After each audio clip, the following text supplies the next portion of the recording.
이직한 회사에서 20대에 억대 연봉을 달성할 수 있었습니다. 그런데 저는 실제로 이직을 해보고 경험해보기 전에는 이직이 마냥 좋은 일일 거라고만 생각했지 이직이 이렇게 큰일이었나? 라는 걸 정확히는 몰랐었어요. 실제로 이직은 굉장히 리스크가 있는 결정이기 때문입니다. 곰사원은 곰대표. 안녕하세요. 곰대표 똥곰입니다. 저는 올해로 6년차 직장인인데요. 저는 대기업에서 신입 공채로 커리어를 시작했고 잘 적응해서 인정받고 다니고 있던 대기업을 4년차에 퇴사하고 외국계로 이직을 했어요. 그리고 그렇게 이직한 회사에서 20대에 억대 연봉을 달성할 수 있었습니다. 이직한 지 2년차가 된 지금 시점에서 돌아보면 이직이 무조건 좋은 것도 아니고 또 그렇다고 한 회사에 오랫동안 다니는 것이 나쁜 것만도 아니라는 생각이 들더라고요. 이직을 했던 4년차 당시에 저는 솔직하게 이직하지 않고 한 회사에 오래 근속하는 것이 고여있다, 발전하지 않는다 등등 부정적인 시선으로 평가하는 시선이 더 컸었거든요. 물론 저의 이직을 후회하진 않지만 혹시라도 주니어에서 미드레벨을 건너가고 있는 분들 중에서 과거의 저처럼 무조건 이직을 해야만 한다는 강박을 갖고 계시는 분이 있다면 꼭 이직만이 정답은 아니라는 것에 대해서 저의 직간접적인 경험을 말씀드리려고 합니다. 세상 만사는 반드시 장점과 단점이 함께 있으니 이직을 했을 때 잃는 것들도 분명히 있거든요. 이직을 결정하기 전에 반드시 고려해야 할 점, 이직의 리스크, 그리고 리스크를 해증하기 위해 취할 수 있는 방법까지 모두 말씀드릴 테니 오늘 영상이 꼭 도움이 되었으면 좋겠습니다. 혹시 지금 이직을 고민하시는 분 있으신가요? 그렇다면 왜 이직을 하고 싶으신가요? 여러 가지 각자의 디테일한 사정이 있겠지만 크게는 3가지로 분류될 것 같습니다. 커리어 성장의 기회, 더 큰 보상, 그리고 사람. 이 3가지는 각각의 리스크를 갖고 있고 그에 맞는 해결 방법도 있을 텐데요. 지금부터 하나씩 이직의 리스크와 제가 생각하는 해결 방안도 말씀드리겠습니다. 먼저 커리어 성장의 기회는 2년 전 제가 좇았던 이직의 이유였습니다. 저는 대학교 때 마케팅 전문가가 되고 싶어서 첫 회사에 지원했었는데요. 이 회사는 전통적인 대기업으로 마케팅이라는 직무에서 저에게 많은 기회를 줄 수 있는 분야와 규모의 회사였습니다. 제일 입사하고 싶었던 회사, 탑3에 드는 꿈의 회사였죠. 그렇게 운 좋게 입사 후 원하던 마케팅팀에 들어가게 되었는데 시기적인 변화에 맞게 회사 내부적으로도 디지털 트랜스포메이션의 바람이 불었고요. 제가 속해 있던 마케팅팀은 여러 마케팅 플랫폼 중 앱 마케팅의 비중을 점점 키워갔습니다. 자연스럽게 저는 서비스 기획자이자 프로덕트 매니저로서 업무 경험을 하게 되었고 그 일을 점차 더 좋아하게 되었어요. 결과적으로 마케팅팀에 남을지 앱 프로덕트 팀으로 이동할지 결정권이 주어졌을 때 저는 PM으로 계속 성장하고 싶어서 프로덕트 팀으로 이동을 결정했습니다. 저 말고 나머지 팀원분들은 모두 마케팅팀에 남겠다고 결정해서 회의실에서부터 아쉬움에 눈물을 주룩주룩 흘렸던 기억이 생생합니다. 아무튼 그만큼 저에게 커리어 성장의 기회는 중요한 문제였습니다. 그러다 보니 주어지는 기회들에 최선을 다해 일했고 좋은 성과들을 냈지만 어느 순간부터는 전통적인 대기업이 아닌 규모는 더 작더라도 IT 회사에서 일하고 싶다는 갈증이 점차 커졌습니다. IT 회사에서는 어떻게 일할까?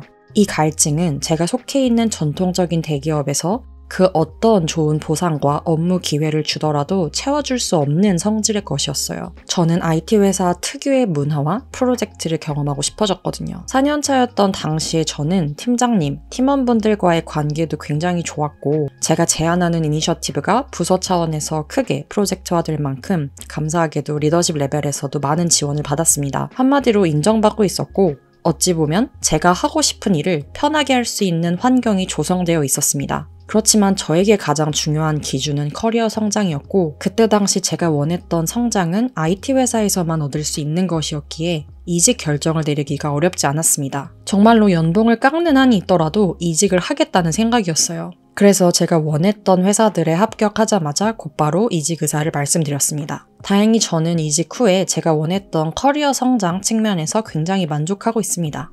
애초에 제가 경험과 식견이 제한적인 주니어였고 또 전통 대기업에서 IT 회사로 옮기면서 발생하는 문화적 차이가 크기 때문에 제가 이직하기 전에 막연히 상상했던 것처럼 실제로도 매우 큰 변화가 있었고요. 그 적응 과정에서 기대했던 성장을 경험했다고 생각해요. 게다가 내가 IT 회사의 PM이 아니라는 이유로 스스로 느껴왔던 제 자신의 능력에 대한 불신이나 자격지심을 극복할 수 있었어요. 저는 운이 좋게 커리어 성장을 이유로 이직을 했고 만족을 하고 있지만 사실 이 커리어 성장의 기회라는 요소는 굉장히 주관적입니다. 그래서 만약 저와는 달리 어느 정도 경험치가 있고 미드 레벨에 있는 분이 저 회사에 저 팀에 가면 지금과는 달리 내가 생각하는 이런 일들을 해볼 수 있겠지? 라고 기대했을 때 실제로 막상 이직을 했는데 그게 아닐 수가 있습니다. 오히려 현재 회사에서 많은 지지와 지원을 받고 있는 분이라고 한다면 새로운 환경으로 갔을 때 새로운 리더와 처음부터 신뢰관계를 구축하고 업무를 잘할 수 있도록 자원을 확보하기까지 시간이 많이 걸릴 수 있습니다. 업무 자체보다도 조직 문화가 생각보다 큰 허들입니다. 내가 아무리 잘났고 그리고 잘해보려고 해도 막상 실제로 가보니 조직 문화가 정말 일을 하기가 어렵고 지나치게 정치적이거나 의사결정을 느린 호흡으로 가져간다면 정말 기대와는 다른 상황이겠죠. 이런 경우에는 회사의 네임밸류나 팀의 업무를 보고 이직했다가 결과적으로는 상상했던 것처럼 일할 수 없는 환경에 실망을 하는 경우도 허다합니다. 그래서 그만큼 이직을 결정하기 전에 내가 가는 팀의 조직 문화와 사람들을 최대한 많이 리서치해보고 가능하면 직접 인터뷰까지 해보는 것이 중요합니다. 우선 저의 경우는 이미 그 회사에 다니고 있는 지인분들을 통해서 해당 팀의 리더십, 팀장, 그리고 동료에 대해서 평판을 들어보았습니다. 단순히 사람의 인성이 좋은지를 떠나서 리즈너블하게 의사결정하고 스마트한 사람들인지도 궁금했고요. 해당 팀이 어떤 KPI를 담당하고 있고 조직 내에서 어느 정도의 영향력을 갖고 있는지 제3자의 시선에서도 들어보려고 했습니다. 결국 팀 차원에서 실력이 좋고 동시에 굵직한 프로젝트들을 실행하는 팀의 영향력이 클 테니까요. 성장하는 팀에 가야 개인도 많은 기회를 부여받고 조직 내에서도 성장할 수 있습니다. 그리고 정말 운이 좋아서 기회가 된다면 직접 해당 팀의 팀장님이나 팀원분과의 인터뷰를 진행해 볼 수도 있습니다. 저는 최종으로 조인을 결정하기 전에 인사팀의 배려로 해당 팀의 팀장님 그리고 시니어 PM분과 별도로 시간을 잡아서 커피챗을 해볼 수 있었는데요. 이야기를 하면 할수록 팀원분의 열정이나 팀장님의 스마트함에 끌렸고 이 팀에서 이런 KPI로 일한다면 회사에서 중요한 업무를 맡을 수 있고 그만큼 큰 성과를 낼 수 있겠다는 확신이 생겼습니다. 반면에 동료 인터뷰를 하면서 이 회사에 조인해야 할지 확신이 없어진 회사도 있었습니다. 네임밸류도 그렇고 특유의 컬처도 궁금해서 제가 처음에는 1순위로 가고 싶었던 회사가 있었는데요. 인사팀의 제안으로 저와 같이 붙어서 자주 일하게 될 거라는 동료분과 저녁을 먹을 기회가 있었는데 제가 준비해간 여러 질문들에 알맹이 없는 답변들을 돌려받았고 무엇보다 저를 대하는 애티튜드에서 앞으로 같이 협업할 때 난항이 예상되었습니다. 일을 할 때 똑똑하고 잘난 사람과 일하는 게 좋은 결과가 있을 것이라고 생각하시나요? 아니면 같이 일하고 싶은 호감 가는 사람과 일하는 게 더 좋은 결과가 있을 거라고 생각하시나요? 물론 두 가지를 모두 갖추신 분이라면 최고겠지만 만약 반드시 양자택일을 해야 한다면 저는 대부분의 프로젝트에서 후자를 고를 거예요. 모든 프로젝트에서 모든 국면에서 항상 정답만 이야기하는 사람은 없습니다. 아무리 스마트한 사람이더라도 반드시 어려움을 겪게 되고 의견이 틀리기도 할 거예요. 그런데 제가 만난 그 동료분은 제 질문에 알맹이 있는 답변을 하진 않았지만 저와의 첫 대면 자리에서 자신의 똑똑함과 잘남을 강조하는 분이었습니다. 실제로 실력이 얼마나 좋은지는 같이 일을 해보면 알겠지만 저는 그런 유형의 동료분과는 진심으로 즐겁게 재밌게 일할 자신은 없더라고요. 그런데 그런 유형의 동료가 회사 차원에서 아이디어란 PM이라고 인정받는 곳이라면 저와는 핏이 잘 맞지 않는 회사일 것이라는 직감이 들었습니다. 이런 직감은 제가 실제로 그 동료분을 만나서 저녁을 먹고 한두 시간 동안 대화를 나눠보지 않았다면 제가 결코 외부에서는 얻지 못했을 데이터 포인트입니다. 생각보다 외부에서 보이는 회사의 모습과 실제 내부에서 알게 되는 회사의 문화, 동료들은 다를 수 있다는 점을 반드시 염두하시고 합류를 결정하기 이전에 가능한 모든 방법으로 실제의 회사와 가까운 모습을 미리 파악해 보시는 것을 추천드립니다. 이직을 결정하는 주된 이유 중 두 번째 유형은 더 큰 보상입니다. 사실 보상은 객관적인 지표라서 오히려 의사결정을 내리기에는 가장 간편한 기준인 것 같아요. 내가 지금보다 20%를 높여주면 가겠다라고 생각을 했는데 이직 가려는 회사에서 10%만 제안한다면 안 가면 되는 거잖아요. 그리고 내가 10% 이상만 주면 간다라고 생각했는데 실제로 10%를 준다고 제안하면 가면 되는 거고요. 다만 저처럼 이직의 경험이 전혀 없었던 케이스에서는 어느 정도를 올려야 괜찮은 수준인가에 대한 레퍼런스가 전혀 없었습니다.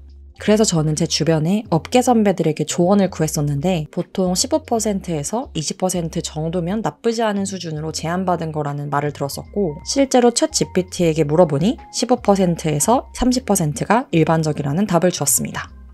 사실 이 비율은 주니어에서 미드레벨에 적용되는 범위인 것 같아요. 제가 아는 C레벨이 아닌 실무자 중 한국에서 고연봉을 받으시는 분들은 새로운 회사에 옮길 때 계약 연봉은 동결인데 대신 다른 부가적인 조건을 좋게 제안받거나 혹은 3%에서 5% 정도 수준으로만 제한을 받는 경우도 있다고 들었어요.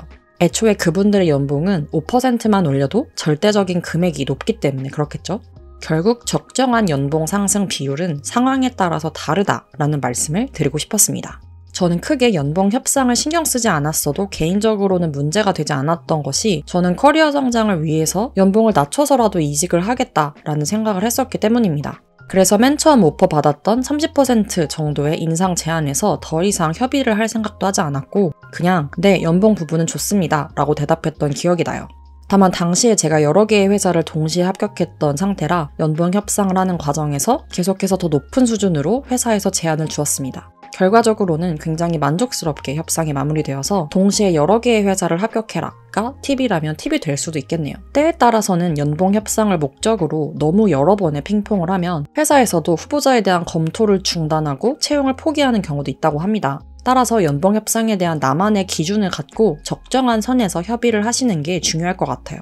연봉 협상의 디테일에 대해서도 몇 가지 팁을 말씀드리겠습니다. 만약 RSU나 스톡 옵션을 보상에 포함해서 주는 회사라면 이 보상을 더 강화해달라고 요청해 본다면 계약 연봉을 올려달라는 요청보다는 더 유연하게 조정해 줄 수도 있어요. 그리고 토탈 컴펜세이션 기준으로는 동일하더라도 본인의 선호에 따라서 그 안에서의 비율을 조정해 볼 수 있습니다. 현금을 더 선호한다면 현금성 계약 연봉을 더 높게, 그리고 주식 보상을 낮춰달라고 요구해 보는 것이죠. 추가적으로 사인온 보너스라고 회사에서 후보자에게 더 매력적인 제안을 하기 위해서 일회성으로 지급하는 보상도 이야기하는 경우가 있습니다. 예를 들면 계약 연봉은 9천만 원이지만 사인온 보너스 개념으로 입사 시 1천만 원을 추가해서 첫 해의 최종 보상을 연봉 1억으로 맞춰주겠다는 것이죠. 이 경우에도 만약 일회성 보상보다는 연봉을 높이는 편이 좋다고 생각하신다면 일회성 보상 1천만 원을 받는 대신 연봉을 더 인상해서 고려해달라는 협의를 해볼 수도 있겠습니다. 실제로 제가 제안받은 일회성 보상을 연봉으로 녹여달라고 요청했을 때 3대1 정도의 비율로 치환되는 경험을 했습니다. 예를 들어 일회성 보상 1천만 원을 연봉으로 환산 시 연봉 300만 원을 높여주겠다라고 제안하시더라고요. 마지막으로 한국에서는 각 회사에서 프로베이션 기간이라고 법적으로 3개월의 기간 동안 수습을 줄 수가 있는데요. 특히 높은 연봉을 받는 리더십 레벨의 분들일수록 여러 가지 조항을 본인의 선호에 맞게 협상하시는데 그중 하나가 프로베이션 기간을 없애달라는 요구라고 하더라고요. 이건 저도 들은 이야기인데 흥미로워서 한번 공유를 해봅니다. 이직을 선택하는 주된 이유 중 세 번째는 바로 사람입니다. 사람. 정말 단순하고도 어려운 조건입니다. 나와 잘 맞는 비즈니스 파트너, 나를 성장시켜줄 수 있는 멘토나 시니어, 어쩌면 나조차도 명확하게 정의하기 어려운 타입 아닐까요? 그래서 저는 개인적으로는 내가 원하는 사람들을 찾기 위해서 이직하는 것은 만족하기가 너무나 어려운 조건이라고 생각하긴 합니다. 완벽한 사람은 그 어디에도 없을 테니까요. 다만 현재 내가 있는 조직에서의 사람이 나를 너무나 괴롭게 하고 힘들게 한다의 경우라면 이건 합리적인 이직의 이유가 될 수는 있겠다고는 생각합니다. 물론 가능하다면 조직 내 이동을 도모해보는 것도 방법이겠지만 만약 그럴 수 있는 문화가 아니거나 심리적으로 여유가 전혀 없다면 빠르게 아예 외부 조직을 찾는 게 나을 수도 있죠. 그 어떤 경우에서라도 나의 내면의 평화와 맞바꿀 만큼 소중한 다른 가치는 없다고 생각해요. 하지만 그게 아니라 현재 내 팀장이 나를 충분히 인정해주지 않는다 혹은 내가 받은 고과가 마음에 들지 않는다 정도의 불만이라면 사실 다른 회사를 간다고 해도 나와 궁합이 처음부터 잘 들어맞는 팀장을 만날 거란 보장은 없어요. 따라서 사람을 이유로 이직하는 경우는 조금 더 나의 기준을 명확하게 정립을 해보고 그 기준에 맞는 회사인지 내가 철저하게 점검해 볼 수 있는 상태인지를 스스로 객관화해보는 게 중요할 것 같아요. 내 상사와의 관계를 관리하는 기술을 Managing Up이라고 하는데요. Managing Up은 상사의 기대를 이해하고 상사의 스타일에 맞춰 업무를 처리하며 그들의 우선순위에 맞게 일을 잘 진행하는 것을 의미합니다. 여기 챗 GPT가 말해준 것처럼 상사의 업무 스타일을 파악하고 적극적인 피드백을 요청하며 상사의 목표와 비전을 이해하는 것은 그 어떤 조직에 가더라도 일잘러가 되기 위한 필수적인 조건입니다. 저 역시 이 매니징업을 정말 중요하게 생각해요. 리더십이 공부하고 개선해야 하는 스킬인 것처럼 팔로워십도 공부하고 개선해야 하는 스킬이라고 생각합니다.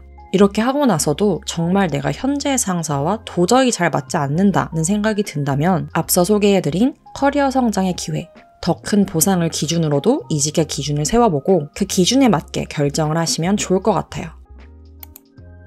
제가 이렇게 신신당부하면서 이직의 기준을 세워라, 이직의 리스크를 관리해라 라고 말씀드리는 이유는 실제로 이직은 굉장히 리스크가 있는 결정이기 때문입니다. 제가 경험한 이직은 마냥 좋기만 한 게 아니라 조직에 소프트 랜딩하고 조직 문화와 스테이크홀더들의 업무 스타일에 적응해서 성과를 내고 내 몫을 하기까지 시간이 많이 걸리고 그 과정에서 큰 스트레스를 동반하는 일이었습니다. 저는 어리둥절한 채로 적응하기까지 3개월, 어느 정도 적응해서 한숨 돌리기까지 6개월, 그리고 완전히 마음 편해지기까지 1년이 꼬박 걸렸던 것 같아요. 이직을 한 지 3개월 차였을까요? 어느 날은 퇴근하고 집에 가는 길이었습니다. 특별한 에피소드도 없었고 아무런 일이 없었는데 집에 가는 길에 눈물이 슬쩍 쏟아지더라고요. 저는 감성적이긴 하지만 눈물을 일상적으로 흘리는 사람은 아니라서 스스로도 좀 놀랐었어요.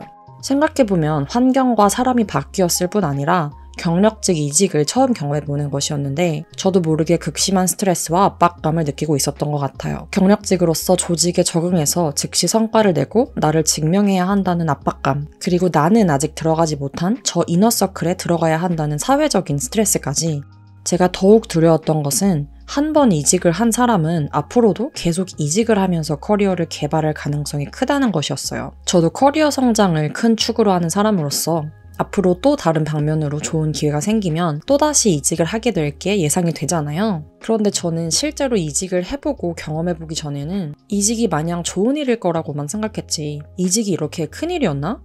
이렇게 나에게 스트레스를 주는 일이었구나 라는 걸 정확히는 몰랐었어요. 그럼 앞으로 이직을 할 때마다 이렇게 매번 큰 스트레스를 받아야 하는 것인지도 두려워졌습니다. 물론 지금은 잘 적응해서 만족하면서 이직한 회사에 다니고 있는데요. 그리고 벌써 고통받던 그 시절을 까먹어버려서 왠지 다음번에는 덜 스트레스 받으면서 더 잘할 수 있겠다는 근거 없는 자신감까지 느끼고 있긴 합니다. 그러나 분명한 것은 비록 디테일한 고통은 까먹었을지언정 그 당시의 이직은 저에게 상당한 스트레스 요인이었다는 것입니다. 여기 2025년 기준 가장 스트레스를 받는 이벤트의 순위를 보면 이직은 사랑하는 사람의 죽음과 이혼 다음으로 스트레스를 받는 이벤트라고 합니다.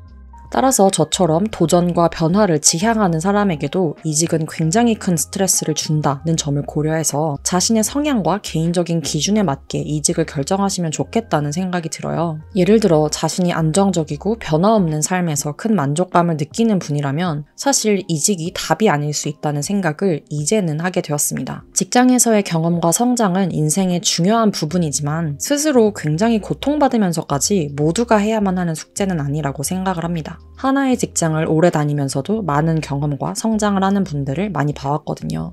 다른 사람의 기준에 휩쓸릴 필요 없이 나 자신을 알고 내가 원하는 게 무엇인지를 많이 고민해 보시면 좋을 것 같아요. 네, 오늘은 이렇게 제가 이직을 결정하기 전에 반드시 고민해야 하는 것 3가지, 그리고 이직의 리스크에 대해서도 말씀을 드렸는데요. 다들 자신이 만족하는 커리어 패스를 잘 찾아 나가셨으면 좋겠습니다. 그리고 그 과정에서 내가 만족하는 삶을 살아나가시기를 응원합니다. 이직 후 소프트 랜딩하기 위한 방법들도 다른 영상들에서 앞으로 차차 소개해드릴 예정이니 오늘 영상이 도움이 되셨다면 좋아요와 구독, 알림 설정까지 부탁드립니다. 그럼 앞으로도 저희 채널에서 성장에 대한 좋은 영상들로 만나요. 감사합니다. 지금까지 곰대표 똥꼬미였습니다.